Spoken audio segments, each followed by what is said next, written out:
이것이 의미하는 바가 뭡니까? 하나의 통일성이에요. 하나의 줄이 있다 했습니다.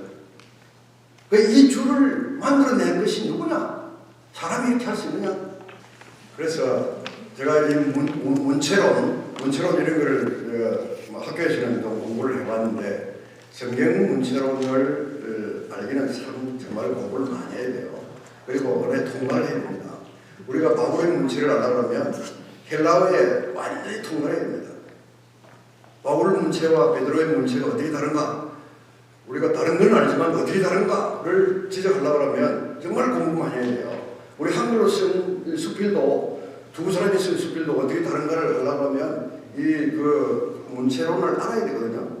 그러니까 문체론은 제가 참 예를 들어 설명하지 못하지만 1600년이라고 하는 이 기나긴 시간, 16세기간, 1500년, 15세기간의 시간 갭 속에서 동일한 어떤 테마를 가지고 이렇게 그 성경 얘기를 하고 하나님의 진리를 얘기하고 있다는 것은 이 성경이야말로 그것을 기록한 이 책이야말로 하나님이 쓰신 책이 아니면 뗄 수가 없는 것이다. 사람으로서는 절대로 그렇게 할 수 없는 것이다. 라고 하는 그러한 특성이 있다. 그래서 우리가 성경을 믿을 때 어떻게 믿어야 되냐면 성경의 영감을 믿어야 됩니다. 두 번째로 성경에 뭘 믿어야 됩니까? 완전. 네? 완전성을 믿어야 됩니다. 이 성경의 완전성을 믿지 않는 가운데에서 이단들이 배출하는 거예요. 모든 이단들의 배출은 바로 성경의 완전성에 대한 확신이었기 때문에 그렇습니다. 이단이 아주 강력한 사람은 어떤 사람이냐면 성경의 충족성을 믿는 사람이에요. 성경의 충족성을 믿고 완전성을 믿는 사람은 어떤 이단, 어젯밤에 네가 그리 가면 안 된다 하더라, 차 사고 난다 하더라, 그런 헛된 소리에 해놓지 않는다 이거죠. 완전성을 믿으세요. 그리고 성경의 통일성을 여러분이 보시면 여러분이 공부 많이 하는 그 이성적 판단을 가지고 이 성경, 이 성경책이야말로 하나님의 말씀이 기록된 책이구나. 이것이 바로 하나님의 누가 뭐래도 이건 하나님의 말씀이다. 이렇게 확신을 가질 수 있어요. 이런 확신이 없는 사람이 집사가 되겠습니까? 이런 확신 없는 사람이 권사되고 장로되고 그렇게 해야 되겠습니까? 집사가 되려고 하면 기본적으로 이런 성실을 가지고 이런 믿음, 아주 그 베이시컬한 그런 믿음을 구비하는 사람이 되어야 된다라고 하는 것입니다. 여러분에게 정말 진솔하게 질문해 보겠습니다. 기도하기는 쉽습니까? 네? 기도하기 쉽습니까? 목사님, 기도가 쉽습니까? 설교가 쉽습니까? 저도 그렇습니다. 목사에 있어서 성도님들 어떤지 몰라도 목사에 있어서 가장 어렵고 가장 힘든 것은 성도들에게도 신앙생활 중에서 가장 어렵고 가장 진땀이 나는 그런 신앙생활의 한 국면, 한 부면이 있다면 그것은 기도입니다. 저는 그렇게 생각합니다. 우리가 하나님으로부터 말씀을 받기는 쉽습니다. 선지자들이 있고 말씀을 전하는 자들이 하나님 말씀을 우리에게 대언해주고 전달해주고 우리는 들으면 되고 우리는 피어서 읽으면 되고 그러나 하나님을 알려는 기도하는 것이 바로 하나님의 알려는 하나님 앞에 무릎을 꿇고 구복하고 조아리고 머리를 땅바닥에 박고 높으신 하나님 벌벌 떨면서 죄가 없어도 떨면서 죄가 있어도 떨어야 되지만 죄가 없다고 용서받은 후에도 떨면서 하나님 앞에 내가 호소해야 되는 것입니다. 이거는 설교하기보다도 설교 준비하기보다도 더 어렵습니다. 적어도 제 경험은 그렇습니다. 신목사님도 기도가 힘듭니다. 정말 기도하기는 쉬운 것이 아니에요. 누가 옆에서 기도해 주세요 쉽게 말하는데 저는 사실 대답을 잘 못합니다. 얼버무립니다. 또 안 하면 기도하겠습니다 이러면 참 흘러가는 그런 물 속에 저도 휩쓸려가는 그런 목사님이 한 사람이고 또 안 하자면 목사 세속적이냐 기도해 주라고 하는데도 좀 거룩한 답을 좀 안 해주고 말이야. 그렇게 말할 수도 있고 해서 정말 얼버무릴 수밖에 없어요. 그래서 저는 항상 다른 사람이 기도 부탁했을 때 죄책감을 가지고 억지로 기도하고 그 사람을 위해서 기도하기 쉬운 거 아니에요. 그런데 성도는, 집사는 기도하는 사람이에요. 자, 보십시오. 그 교재를 보십시오. 기도를 우리가 어떻게 해야 되느냐. 기도의 패턴이 우리가 지금 좀 패턴을 우리가 좀 수리해야 됩니다. 기도 패턴을 좀 우리가 고칠 때가 되었어요. 하나님을 찬양하고 영광을 받고. 그 쭉 읽어보겠습니다. 장로님 한번 읽어봐 주시겠습니다. 큰 소리로. 그게 한번 돼. 하나님을 찬양하고 영광을 돌린다. 하나님께서 친히 세우신 뜻을 이어 어서 이루시기를 재촉한다. 땅 위에 하나님 나라가 효과적으로 확장되기를 간구한다. 세계의 전도자들과 우리 교회와 교역자와 믿음의 동지들을 위해 간구한다. 예수님 십자가의 공로를 찬양하고 구원해 주심을 감사한다. 자신의 죄를 구체적으로 고백하며 용서를 빈다. 간절하고 진실한 마음으로 자신의 소원을 아른다. 세상의 불신자 일반과 전도 대상자를 위해 간구한다.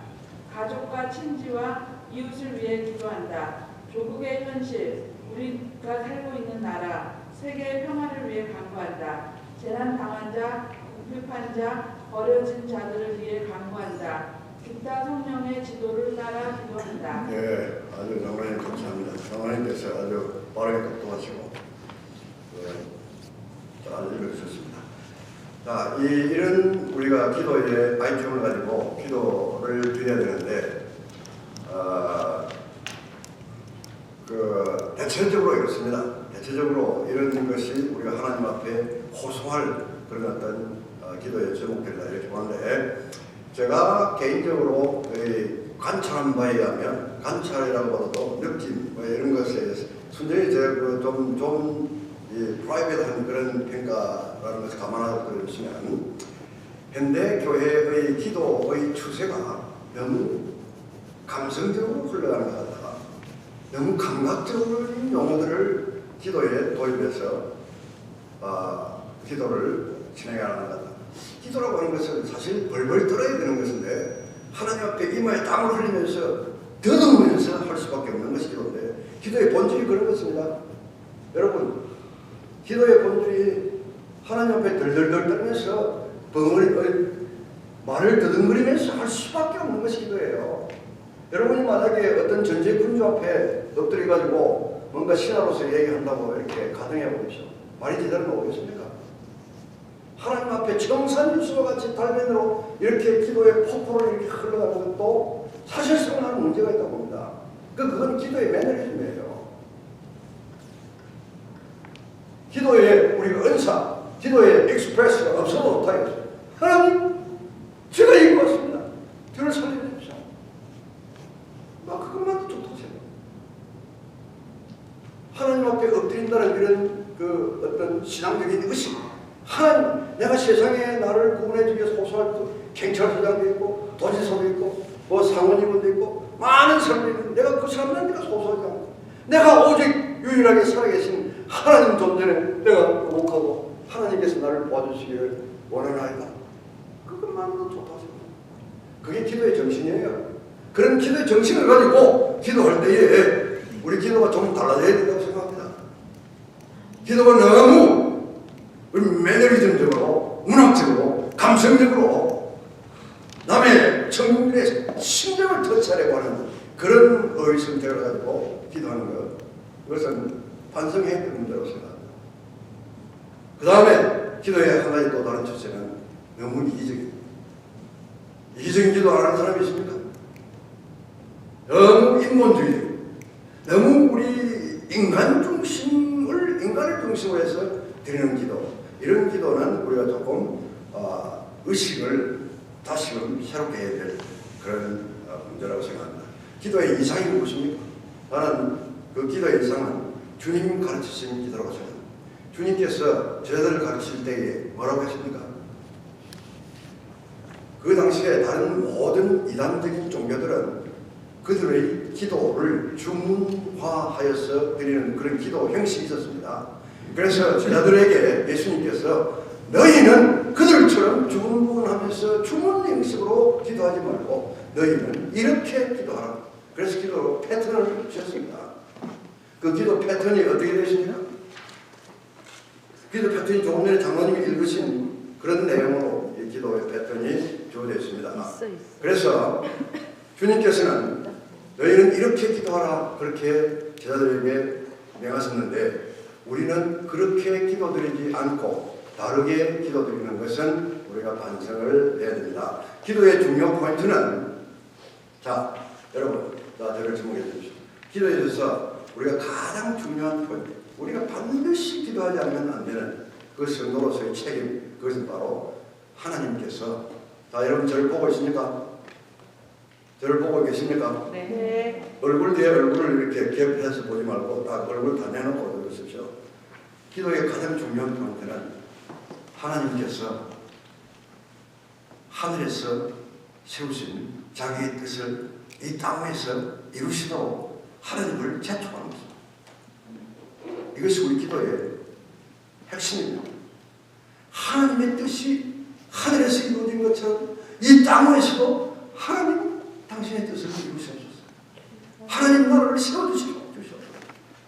이 땅의 역사는 모든 악한 마귀의 역사를 물리쳐 주시옵소서. 흑암 가운데 있는 악령들의 역사를 물리치시고 하나님의 주권이 세워지게 하여 주시옵소서. 아멘.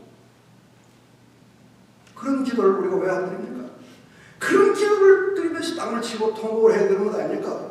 이 땅에 하나님 나라가 이루어지고 이 땅에 하나님 뜻이 실현되기를 강조하는 그런 기도를 왜 우리가 못 드립니까? 한참 우리가 기도한다는 것이라 봐야 하나님 영광을 받으시옵소서.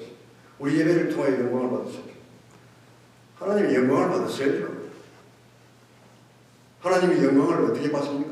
하나님의 뜻이 땅에 이루어졌어. 흑암 가운데 있는 저 무지한 백성들이 하나님을 이름을 알고 그 이름 앞에 구복하는 그런 행동이 일어날 때에 하나님이 진정한 영광을 받으실 것입니다. 하나님 영광이라고 하는 것은요 엄청난 사건이에요. 우리가 즐거운 노래 공유한 음악 소리로 하나님을 영광 돌릴 수 있고 공유한 연주로 하나님 앞에 영광 돌릴 수 있지만 음악으로만 하나님을 영광 돌리는 것입니까? 우리의 삶으로 우리의 전도로 영혼 구원을 통해서 흑암 가운데 있는 사람이 한 사람 구원받는 그러한 사건을 통해서 하나님께서 영광을 받으십니다. 그럼 그보다 더 큰 영광은 하나님께서 어속히 당신의 뜻을 이루어 주시옵소서. 왜 이루지 않으십니까? 하나님 왜 침묵하고 계십니까? IS가 지금 준동을 하면서 날뛰고 있는 이런 때에 와 저 IS 마귀들 대적들을 하나님 내버려 두십니까? 이런 기도가 우리에게 있어요. 그렇게 기도할 때에 그러면 우리가 육신에 몸을 입고 이 땅의 물질 세계 가운데 사는데 그러면 우리는 뭘 가지고 자식들을 공부시키며 뭘 먹고 살며 그래서 예수님께서 마태복음 산상보절에서 마태복음에서 너희는 먼저 그의 나라와 그의 의를 구하라. 그리하면 그 모든 것도 다 이루어지시리라. 그렇게 말하지 않았습니까? 하나님이 그렇게 하실 거예요. 그래서 우리가 해야 될 것은 너무 관점을 나에게 두지 말고 내 새끼 지금 등록금 가지고 와야 되는데 하나님 돈이 없습니다. 그거를 너무 많이 생각하지 말고 하나님께서 뜻을 이루셔서 이 땅에 하나님 나라가 이루어진 그런 현상에 도래하여서 다른 여러 부수의 문제들이 동시에 해결되도록 그 먼저 그의 나라와 그의 의를 했는데 그 먼저라고 하는 말은 단순히 순서적인 그 first time을 의미하는 의미도 있지만은 그 중요성, 무게도 있습니다. 무게의 의미도 있습니다. 중요성, 비중의 뜻도 있습니다. 하나님 나라가 우리에게 비중이 있는 관심사가 돼요. 그래서 우리가 기도드릴 때는 항상 하나님을 압박하는 것입니다. 우리 인간의 언어로 표현할 때 하나님을 압박하고 하나님 앞에 독촉하고 하나님을 채근하는 예? 하나님 왜 약속하셨는데 안 이루십니까? 왜 당신의 뜻을 이루지 않으십니까? 이런 우리 압박하는 그런 기도의 패턴을 여러분이 구사해 보시기를 간절히 바랍니다. 다음, 집사는 하나님 예배자입니다. 집사는 하나님을 예배하는데 저는 지금 오늘 이 강의를 최고의 하이라이트를 지금 말씀드리고자 하는 이 부분으로 참고하셨습니다. 안식 개념의 예입니다. 지금 우리가 우리 현대 기독교에 대해서 정말 신앙생활에 있어서 정말 우리가 잃어버리고 있는 그런 하나의 신앙의식이 있다면 저는 그것이 무엇인가? 그것이 바로 안식에 대한 의식이 아닌가 그렇게 생각합니다. 이 안식이라고 하는 말을 하면 교단 중에 이단 교단이 안식 교단이 하나 있어가지고 그 안식이라고 하는 용어를 사용하는 게 굉장히 걸립니다. 그 혹시 그 사람들한테 호감을 가지고 있는 것이 아닌가? 그 사람들이 영향을 받고 하는 말 아닌가? 이런 오해를 받을 수 있기 때문에 안식이라고 하는 용어를 쓰는 것 자체를 꺼려하고 주저하는 그런 현상이 없지 않아 있습니다. 목사님 설교할 때 안식이라는 말 사용합니까? 들어보셨습니까? 듣기 힘들었을 것입니다. 그러나 이 안식은 우리 기독교인들의 신앙생활의 최종적인 목표입니다. 우리 신앙생활에 있어서 가장 중요한 것 중에 중요한 내용 중에 하나입니다. 이 안식은 어떻게 우리에게 안식 신앙이 주어진 근거가 뭐냐면 창세기이지 않습니까? 하나님 천지 창조를 하시고 이래 되는 날 쉬셨기 때문에 그것이 안식의 근거가 되었습니다. 또 두 번째 안식의 근거가 된 것은 출애굽입니다. 출애굽 사건. 안식일이라고 제가 확정적으로 말하겠습니다. 안식일 신앙의 근거는 창조 사건과 출애굽 사건에서 기인됩니다. 그 두 개가 기인된다는 것을 여러분이 뒤로 돌아가셔서 교재에 있는 대로 성경을 찾아보시면 됩니다. 그러면 제가 거짓말이 아니라는 것을 확인하게 될 것입니다. 그런데 이 두 개의 사건을 빌미로 하여서 안식신앙이 이스라엘에게 정초가 됩니다. 그래서 이스라엘 백성들이 안식신앙을 가지게 되는데 이 안식의 신앙이라고 하는 것이 무엇이냐면 창조와 구원을 통해서 출애굽한 이스라엘 백성의 구원을 통해서 하나님이 이스라엘 백성들에게 주신 결과가 뭐냐면 그건 현실적으로 그들의 노예생활의 중지 그리고 창조 세계의 그 충만한 가운데에서 거기서 엔조이하는 건 안식이에요. 그 창조와 구원은 안식을 제공하기 위한 하나의 사건이었습니다. 그래서 창조와 출애굽이 안식신앙의 근거가 되는 것입니다. 현대 성도들도 이 광야 같은 세상을 살아가면서 얼마나 고난받습니까? 세상 생활 가운데서 육체적으로 고난받고 우리가 그리스도인으로서 또 세상 사람들 속에서 빛과 소금으로 살아야 되는 그런 삶에 있어서 우리가 남들이 하지 않는 행동을 해야 되고 남들이 다 하는 것을 우리가 하지 말아야 되는 그런 고통, 그런 괴로움 우리가 얼마나 큰 고난 가운데 있습니까? 그리스도인들이 잘 먹고 잘 살아도요 정말로 신앙적으로 고난받고 사는 거예요. 우리가 이 세상 가운데 광야 같은 세상에 고통받으면서 살지만은 그러나 우리가 지향하는 우리 신앙의 목표 그것은 안식입니다. 고난에 반대되는 현상입니다.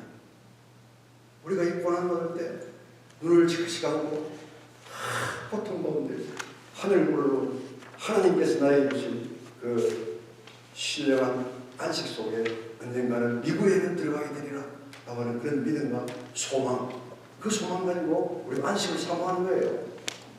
그 신앙을 가지라고 창조 신앙 창조 후에 하나님 안식하셨고 출애굽 후에 안식을 주신 것입니다.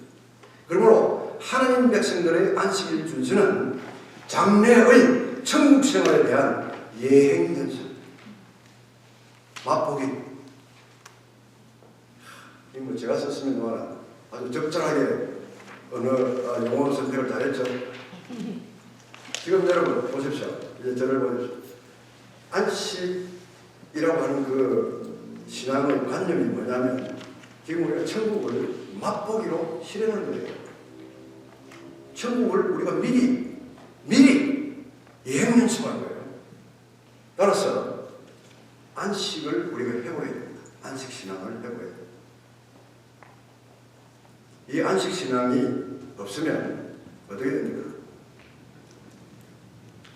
주일날하고 안식이 통합되는 걸 다음에 설명하고 있습니다만 안식 신앙이 없는 사람은 성수주의를 안 합니다.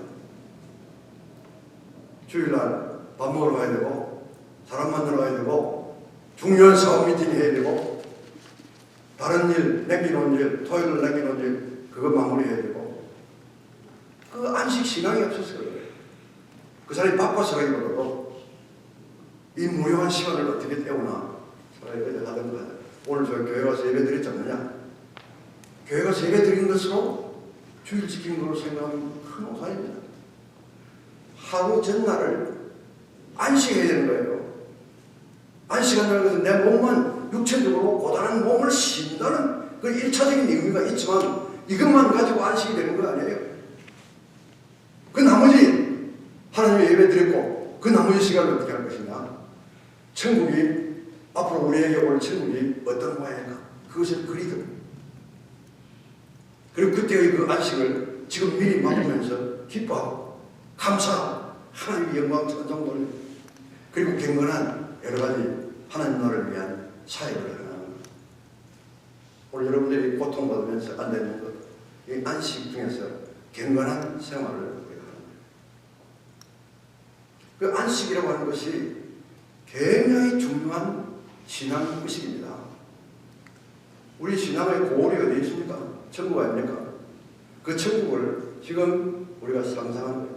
우리 복음 안에서 하나님 말씀의 그 가운데 안에서 천국을 그려보면서 그날 있게 될 그 영광 속으로 내가 지금 들어가 보는 것이고, 그 영광을 지금 끌어당겨서 지금 내가 실험적으로 여행했습니다. 그래서 안식일날 아침에 눈을 탁 떠서 우리 집의 그 풍경은 천국의 모형이에요.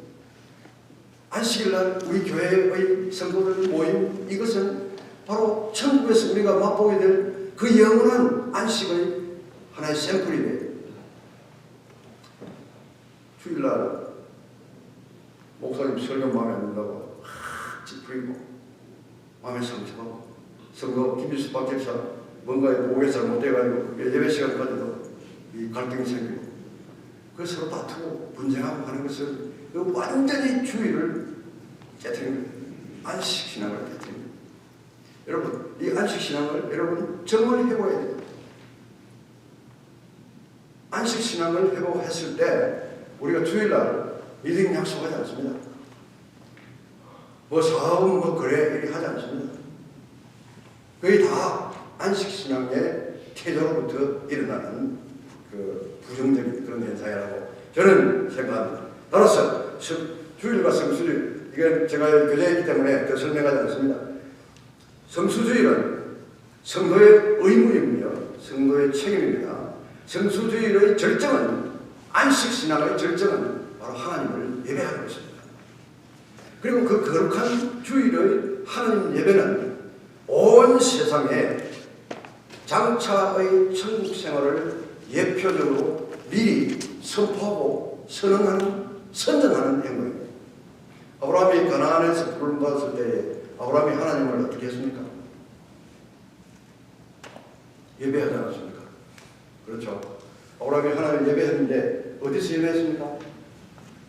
그 이방 족속들이 가득 지켜보고 있는, 가나안 일곱 족속들이 지켜보고 있는 가나안 한복판에서 그들이 섬기는 여러 신들을 섬기는 그들의 제단 가운데에서 하나님이, 아브라함이 거기서 하나님을 예배한 거예요. 다른 신을 예배했습니다. 그 아브라함이 그 예배한 그 예배는 바로 다른 이방 족속들과 다른 신들을 섬기는 그 족속들에게 하나님을 소개하는 것입니다. 여호와 하나님을 강구하는 거예요. 여호와 하나님은, 나가 섬기는 여호와 하나님은 이런 하나님이시다. 그것을 선전하는 것이 아브라함의 가나안에서의 부름받았을 때의 예배의 진정한 의미입니다. 하나님 자신이 경배를 받아 좋지만, 그러나 하나님은 아브라함에게 어떤 임무를 부여하셨는데, 그것은 바로 내 이름을, 나의 존재를 저 우상신을 섬기는 이방인들에게 보여라, 광고하라, 드러내라, 그런 얘기. 그래서 우리가 주일날 솔직히 이론대로 한다면 이 예배 벽 다 허물고 기둥 밑에서 우리가 예배드리고 찬송하고 하나님 경배하는 아멘 할렐루야, 많은 폭포소리 같은 그런 아멘 소리가 저 어두운 세상에 흘러 넘치도록 하는 것이 진정한 예배의 의미다 이것입니다. 그 예배가 뭡니까? 하는 고울이 뭡니까? 하나님을 나타내는 거예요. 이방인 속에. 왜 우리가 그런 예배를 드리지 못합니까? 그런 예배에 우리가 몰입하면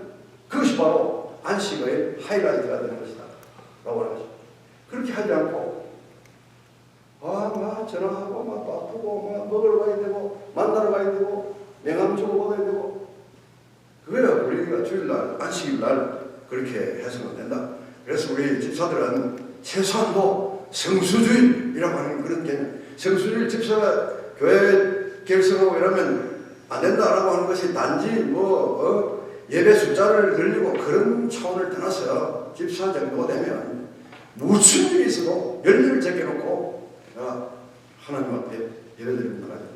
하나님을 예배드리고 찬양하는 그것이 바로 내가 천국에서 누리게 될 그 영원한 하늘나라의 안식의 심볼이고 샘플이기 때문에 내가 거기에 참여해야 된다 하는 그런 의식이 있어야 되고 그런 의식을 가지고 성수주의를 해야 된다라고 하는 것입니다. 예배는 교감이라고 아까 말씀드렸죠. 하나님께서 말씀하시고 우리가 응답하는 것입니다. 그리고 하나님 앞에 응답으로 우리 자신을 하나님께 헌신하는 것입니다. 우리 자신을 헌신하는데 어떻게 헌신하느냐면 우리 자신의 헌신의 징표로 예물을 봉헌합니다. 여러분이 하나님 앞에 헌신하면서 여러분 자신을 제물로 직접적으로 드리지는 않지 않습니까? 그죠? 그래서 여러분들이 여러분 자신을 헌신하는 하나의 징표로서 예물을 봉헌합니다. 그런데 구약시대에 제일 먼저 제사가 일어났던 사건이 기록된 사건은 창세기 4장입니다. 창세기 4장에 가인과 아벨의 제사가 거기 있습니다. 거기 가인과 아벨의 제사가 있는데 가인과 아벨의 제사를 우리가 정말 잘 이해해야 됩니다. 그런데 그 두 분이 제물을 갖다 드렸어요. 하나님 그냥 맨손으로 나가지 않고 자기를 연락하는 그런 상징으로 제물을 가지고 왔습니다. 제물을 가지고 왔는데 가인은 자기가 농사한 분이었기 때문에 농사 수확물을 가지고 하나님 제물을 가져왔는데 하나님이 안 받으셨습니다. 제물을 배척하셨어요. 제물을 배척한다는 것은 그것을 드린 사람을 연락지 않으십니다. 성경에서 분명히 말하기를 가인과 그 제물을 받지 않으셨다. 하나만 아니고 둘 다 받으셨다. 그리고 아벨은 자기가 목자이기 때문에 양을 가지고 와서 바쳤는데 아벨과 그 제물은 하나님 연락하셨다. 자, 여기서 중요한 것은 그 성경 기록을 여러분이 지금 책을 보시면 됩니다. 1절 6절 여기 보면 하나님께서 그래서 많은 설교자들이 또 주석가들이 재물 자체의 차이를 가지고 연락대와 내고를 판단합니다. 피가 있는 재물로 되기 때문에 하나님 받으셨고 농산물은 필요 없기 때문에 하나님 그 재물을 안 받으셨다. 그건 그 신학교 문득도 안 가본 사람이 하는 소리예요. 어떻게 그런 해석을 할 수가 있습니까? 왜냐하면 성경에 명백히 기록되어 있는데 어떻게 하나님이 피가 있는 재물은 받으시고 피가 없는 재물이라고 그 재물을 사용하십니까? 그런 하나님의 교훈이 사전에 있었습니까? 그런 규칙을 하나님이 사전에 말씀하셨습니까? 가인과 아벨에게 그런 규칙을 말씀하셨습니까? 이거 나한테 제사 드릴 때는 반드시 피 있는 제물로 나한테 바쳐야 내가 연락할 것이다. 하나님 그렇게 말씀하셨나요? 말씀하신 적이 없습니다. 그러면 아벨이 어떻게 하나님 말씀하지 않은 것을 알고 피 있는 제물을 갖다 받았습니까? 가인이 농산물을 가지고 자기가 땀 흘려 가꾼 그 농산물 그 소중한 수확을 가지고 하나님 앞에 드린 것은 너무나 타당한 일입니다. 너무나 당연한 일이고 가인의 입장에서 볼 때 그런데 어떻게 하나님께서 그렇게 소중한 가인의 예물을 배척하십니까? 그것은 재물의 차이가 아니라는 것입니다. 재물이 판단 기준이 아니라는 것입니다. 하나님이 연락하시고 배척하시는 기준이 재물이 있는 것이 아니라는 것입니다. 만약에 재물이 있다면 100만 불 수표를 하시는 장모님은 재물을 받으시고 가난한 목사님의 천불을 건축원금 했는데 안 받으시고 하나님이 그런 하나님이시겠습니까? 그런 하나님이 아니시잖아요. 하나님은 그 재물이 얼마나 가치가 있고 얼마나 고귀한 것인가를 보시지 않냐고 그 재물을 드리는 인간이 어떤 종류의 인간인가 그걸 보십니다. 가인의 삶이 어떤 삶을 살았느냐. 가인의 손에 피가 묻어있는 삶이에요. 아직까지 살인을 하지 않았지만 그는 그 창세기 그 재물을 드렸다는 그 밑에 보면 오른쪽 밑에 보면 가인이 악한 사람들 가운데 있어서 자기가 죄된 생활, 죄를 다스리지 못했다 했습니다. 죄를 다스리지 못했다면 그는 죄된 삶을 살고 있었다는 얘기입니다. 죄된 삶을 살고 있는 자가 죄물이라고 하나님 앞에 나온다고 해서 죄물을 얼마나 들고 나온다고 해서 하나님이 그 죄물을 받으시겠느냐라고 하는 것입니다. 그런 하나님이 아니시잖아요. 그런 용렬한 하나님이 아니시잖아요. 재물이 문제가 아니라 그것을 드리는 사람의 문제입니다. 내가 어떤 종류의 사람인가? 내가 어떤 종류의 의를 행하고 선을 행하고 죄를 배려했으며 어떤 삶을 살았는가? 내 삶의 열매, 그것이 바로 내 재물을 하나님께서 연락하게 하시기도 하고 안 하시게 하기도 하는 그런 요건이 되는 것이다. 여러분, 상세히 사장을 정독을 해보십시오. 그래서 우리가 예배를 드릴 때 하나님 앞에 우리가 11조를 드리고 감사헌금을 드리고 주일 연보를 드리는데 그 연보가 그냥 교회 운영비로 드리는 게 아닙니다. 하나님 앞에 나를 바치는 상징으로 드리는 거예요. 나의 예물로 드리는 거예요. 그 구약의 모든 제물은 그 제주의 죽음을 대신한 것 아닙니까? 즉 말하자면 드리는 자를 대신해서 바치는 거기 때문에 모든 예물은 나를 대신한 겁니다. 나와 같은 동일한 것입니다. 그래서 그거를 드릴 때에 연보만 드리는 것으로 여러분이 예물을 드리셔야 합니다. 연보를 드릴 때 교회 금금을 할 때 여러분 이렇게 하십시오. 연보를 준비해서 봉투에 딱 넣고 제목을 쓰고 그 다음에 엎드려서 하나님 앞에 기도하십시오. 하나님, 오늘 하나님 예배 드리려면 예물을 드리는 내 삶이 지난 한 주간 동안 삶이 정말 하나님을 근심시키고 정말 하나님 모욕해 되고 용서해 주십시오. 내가 죄인 된 몸으로 예물을 드림으로써 가인과 같이 배척되지 않게 해 주십시오. 그런 자기 성찰 없이 예물 봉투 들고 봉투 안에 짐 넣는 것 아무 무의미한 것입니다. 예배 중에 여러분이 헌신 있기를 바랍니다. 하나님, 나를 사용해 주십시오. 나는 자격도 없고, 나는 집사도 자격도 없고, 나는 정말 배운 것도 못하고, 나는 정말 교회 경문도 알지 못하고, 교회 조직도 제대로 알지 못하고, 나는 정말 부족하다. 그렇지만 하나님께서 나에게 능력 주시는 대로 주의 부르심에 응하겠습니다. 그리고 내가 예배에 참여합니다. 이 예배를 통하여 하나님, 제 영혼보다 먼저 저를 도와주시고 저를 연락해 주십시오.